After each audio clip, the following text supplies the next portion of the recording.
L'Europe ne digère pas la stratégie américaine pour faire cesser la guerre en Ukraine. De plus en plus inquiet d'être écarté des pourparlers de paix entre les États-Unis et la Russie, des dirigeants européens tiendront ce lundi à Paris un sommet d'urgence. Autour d'Emmanuel Macron seront présents Olaf Scholz, Donald Tusk, Giorgia Meloni, Pedro Sanchez, mais aussi les dirigeants des Pays-Bas et du Danemark, la présidente de la Commission européenne Ursula von der Leyen ainsi que le secrétaire général de l'OTAN Mark Rutte. Le Premier ministre britannique Keir Starmer a également été convié.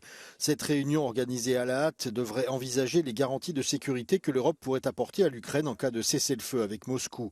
De leur côté, pour tenter d'apaiser les tensions, les États-Unis, par la voix de leur secrétaire d'État Marco Rubio, ont déclaré que l'Europe et l'Ukraine participeraient à, je cite, de véritables pourparlers de paix.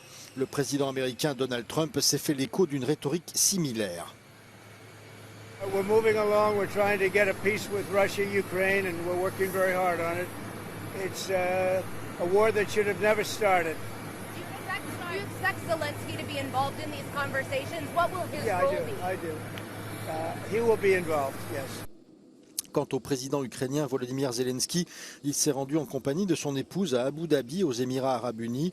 Les principaux sujets abordés ont notamment été économiques, mais aussi la libération des prisonniers ukrainiens détenus par Moscou.